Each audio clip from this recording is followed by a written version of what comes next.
இது மகிமை நேரம்.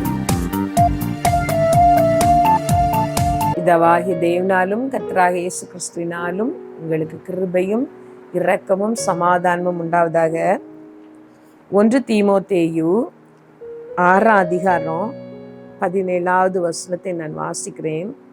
இவ்வுலகத்திலே ஐஸ்வர்யம் உள்ளவர்கள் இருமாப்பான சிந்தை உள்ளவர்களாயிராமலும் நிலையற்ற ஐஸ்வர்யத்தின் மேல் நம்பிக்கை வையாமலும் நாம் அனுபவிக்கிறதற்கு சகலவித நன்மைகளையும் நமக்கு சம்பூரணமாய் கொடுக்கிற ஜீவனுள்ள தேவன் மேல் நம்பிக்கை வைக்கவும் நன்மை செய்யவும் நற்கிரியைகளில் ஐஸ்வர்யவான்களாகவும் தாராளமாய் கொடுக்கிறவர்களும் உதார குணமுள்ளவர்களாய் இருக்கவும் நித்திய ஜீவனை பற்றி கொள்ளும்படி வருங்காலத்திற்கு தங்களுக்கு நல்ல ஆதாரத்தை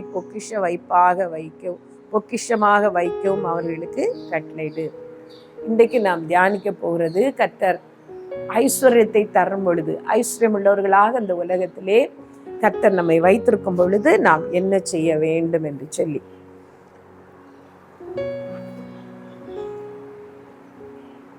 ஐஸ்வர்யம் உள்ளவர்கள் இருமாப்பான சிந்தை உள்ளவர்களாக இருக்கக்கூடாது என்று வேதம் சொல்கிறது. மற்றவர்களை பார்க்கும் பொழுது நாம் அவர்களை விட மேலானவர்கள், நம்முடைய கையிலே பணம் இருப்பதினால் அவர்கள் எல்லாம் அற்பமானவர்கள் என்கிற ஒரு இருமாப்பு இல்லாமல் நாம் பார்த்து கொள்ள வேண்டும். இருமாப்புள்ள சிந்தை நமக்கு வரக்கூடாது. மற்றவர்களை பார்க்கும் பொழுது நம்மை போல அவர்களை சமமாக நினைக்கிற ஒரு குணம் இருக்க வேண்டும். இன்னொரு காரியம், இந்த பணம் நிறைய இருக்கும் பொழுது பணத்தை வைத்து எதையும் சாதித்து விடலாம் என்று சொல்லுகிற ஒரு நம்பிக்கை அந்த ஐஸ்வர்யம் தருகிறது. பணத்தினால் இந்த உலகத்தில் உள்ள எல்லாவற்றையும் சம்பாதித்து விடலாம், பணம் இருந்தால் போதும். ஆனால் அப்படி கிடையாது. பணத்தின் மேல் நாம் நம்பிக்கை வைக்கக்கூடாது என்று வேதவசனம் சொல்கிறது. ஐஸ்வர்யவான்கள் பணத்தின் மேல் நம்பிக்கை வைக்காமல் கர்த்தர் மேல் நம்பிக்கை வைக்க வேண்டும். எல்லாம் இருந்தாலும் அதெல்லாம் உதவாது. கர்த்தர் உதவி செய்தால் மட்டும்தான் காரியம் ஆகும் என்று சொல்லுகிற ஒரு உணர்வு உள்ளத்திலே இருக்க வேண்டும். இந்த ஐஸ்வர்யம் நிலையற்றது என்பதை நன்றாக அறிந்திருக்க வேண்டும். அது க்ஷண பொழுதிலே நம்மை விட்டு கடந்து போகும் என்பதும் தெரிந்திருக்க வேண்டும். ஐஸ்வர்யம் உள்ளவர்கள் பணத்திலே நம்பிக்கை வைக்காமல் கர்த்தர் மேல் நம்பிக்கை வைக்க வேண்டும், நன்மை செய்ய வேண்டும், தாராளமாய் உதாரண குணம் உள்ளவர்களாக இருக்க வேண்டும், நற்கிரியைகளில் ஐஸ்வர்யவான்களாக இருக்க வேண்டும், தாராளமாய் கொடுக்கிறவர்களாக இருக்க வேண்டும், நிறைய தர்மம் பண்ண வேண்டும். இயேசு கிறிஸ்து அதைத்தான் சொன்னார், உங்கள் பொக்கிஷம் எங்கே இருக்கிறதோ அங்கே உங்கள் இருதயமும் இருக்கும். பூமியிலே உங்களுக்கு பொக்கிஷங்களை சேர்த்து வைக்காதீர்கள், இங்கே பூச்சியும் துருவும் அவைகளை கெடுக்கும், இங்கே திருடரும் கன்னமிட்டு திருடுவார்கள். பரலோகத்திலே உங்கள் பொக்கிஷங்களை சேர்த்து வைங்கள், அங்கே பூச்சியாவது துருவாது கெடுக்கிறதும் இல்லை, திருடரும் கன்னமிட்டு திருடுகிறதும் இல்லை. உங்களுக்குள்ளவைகளை விற்று பிச்சை கொடுங்கள், நிலையாத பொக்கிஷத்தை நீங்கள் அங்கே சேர்த்து வைக்கிறீர்கள் என்று சொல்லி வேதம் சொல்லுகிறது. ஐஸ்வர்யம் உள்ளவர்கள் தான தர்மங்களிலே தாராளம் உள்ளவர்களாக இருக்க வேண்டும், உதார குணம் உள்ளவர்களாக இருக்க வேண்டும், நித்திய ஜீவனுக்கு என்று பொக்கிஷத்தை சேர்க்க வேண்டும், பரலோக ராஜ்யத்திலே பொக்கிஷத்தை சேர்த்து வைக்க வேண்டும். அது ஏழைகளுக்கு கொடுப்பதினால், தாராளமாய் மற்றவர்களுக்கு உதவுவதினால், தர்ம சிந்தை உள்ளவர்களாய் இருப்பதினால் பரலோகத்திலே நாம் பொக்கிஷங்களை சேர்த்து வைக்கிறோம் என்று சொல்லி நாம் பார்த்தோம்.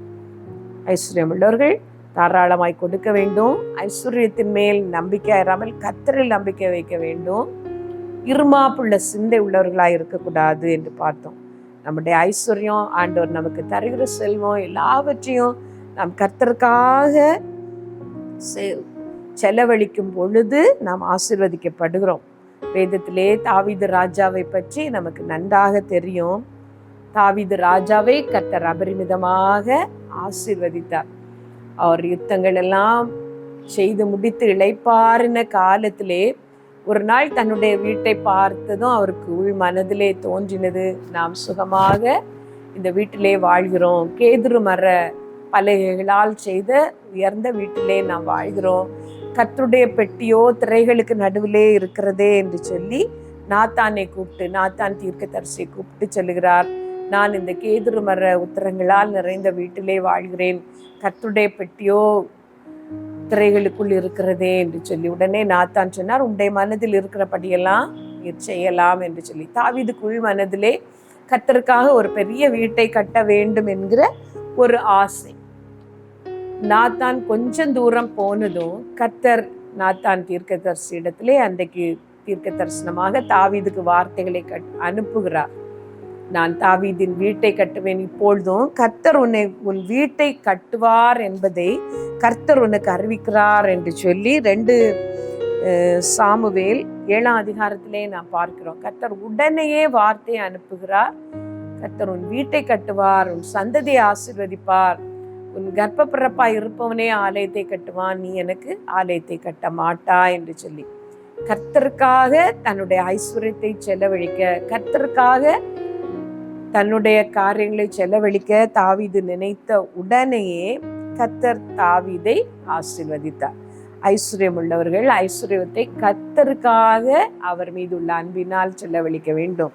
அவருடைய ஊழியத்திற்கு, அவருடைய காரியங்களுக்கு என்று செலவழிக்க வேண்டும். அப்படி செலவழிக்கும் பொழுது கர்த்தர் அந்த வீட்டை கட்டுவேன் என்று அவர் வாக்கு கொடுத்தது மாத்திரம் இல்ல, கர்த்தர் தாவீதின் வீட்டை கட்டினார். சந்ததி சந்ததியாய் அவருடைய சந்ததி தாவீதை போல கர்த்தருக்கு உண்மையாய் இராவிட்டாலும், தாவீது கர்த்தருடைய சித்தத்தையே செய்யும்படி தேடினது போல தேடாவிட்டாலும், கர்த்தர் தாவீது ராஜாவின் சந்ததியை ஆசீர்வதித்தார்.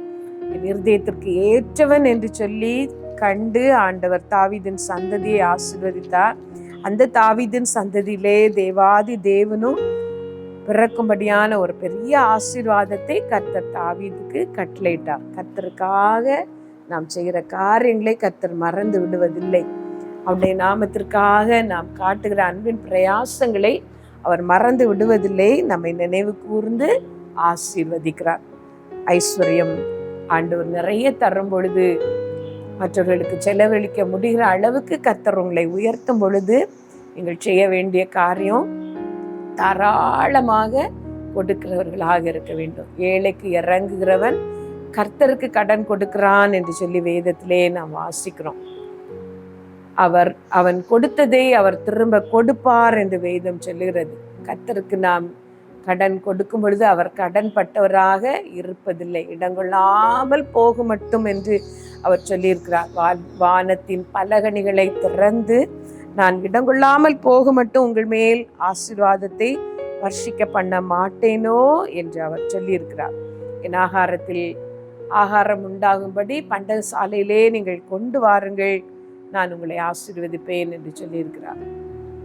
ஆண்டோருக்கு தாராளமாக கொடுப்பதிலே, ஏழைகளுக்கு தாராளமாக கொடுப்பதிலே ஜாக்கிரதையாயிருங்கள். நான் பசியாயிருந்தேன், நீங்கள் எனக்கு போஜனம் கொடுத்தீர்கள், என்னுடைய ராஜ்யத்தின் சுதந்திரத்தை, நித்திய ராஜ்யத்தை நீங்கள் அனுபவியுங்கள் என்று சொல்லி அவர் அழைக்கும்படிக்கு கர்த்தர் உங்களுக்கு தந்திருக்கிற ஐஸ்வர்யம் உங்களுக்கு உதவட்டும். கர்த்தர் தாமே உங்கள் ஒவ்வொருத்தருக்கும் உதவி செய்வாராக. ஒரு நிமிடம் கண்களை மூடி உங்களை ஒப்பு கொடுத்து ஜெபிங்கள். கர்த்தாவே, இதுவரைக்கும் நான் உமக்கென்று தந்தது குறைவு, எனக்கென்று நான் வைத்திருக்கிறது தான் அதிகம். ஆண்டவரே, தாராளமாய் கொடுக்குற ஒரு மனநிலை எனக்கு கிடையாது. எனக்கு நீர் தந்திருக்கிறது எல்லாம் நீர் எனக்கு இலவசமாக தந்தது. தாராளமாய் கொடுக்கிற ஒரு மனநிலையை எனக்கு தாரும் என்று கேளுங்கள். பரலோகத்திலே பொக்கிஷத்தை சேர்த்து வைக்கிற கிருபை எனக்கு தாரும், என்னை ஆசீர்வதியும். அந்த ஐஸ்வர்யவானை போல இந்த உலகத்திலே எல்லாம் அனுபவித்து விட்டு மறு உலகத்திலே ஒரு சொட்டு தண்ணீருக்காக நான் தவிக்காதபடி தாராளமாய் கொடுக்க, உண்மையை ஏற்றுக்கொள்ள, உமக்காக வாழ எனக்கு உதவி செய்யும் என்று கேளுங்கள். சர்வ வல்லமையுள்ள எங்கள் நல்ல தகப்பனே, இந்த செய்தியை கேட்கிற ஒவ்வொருத்தருக்கும் சரியான தீர்மானத்தை எடுக்க நீர் உதவி செய்யும். அது மாத்திரமல்ல ஆண்டவரே, அவர்கள் ஆசீர்வதிக்கப்பட்டவர்களாக மாறும்படி நீர் உதவி செய்யும். மனுஷரால் இது கூடாதது தான், ஆனால் தேவனால் கூடும் என்று சொல்லி இருக்கிறதே. தாராளமாய் கொடுக்கிற ஒரு மனநிலை அவர்களுக்கு உண்டாகட்டும். தேவனுடைய ராஜ்யத்தில் பிரவேசிக்கிற பிரவேசம் அவர்களுக்கு எளிதாகட்டும். கர்த்தாவே, ஒவ்வொருவரையும் ஆசீர்வதியும். எங்களை தாழ்த்தி உம்முடைய கரத்துல தருகிறோம். இயேசுவின் நாமத்துல ஜெபிக்கிறோம் பிதாவே, ஆமென்.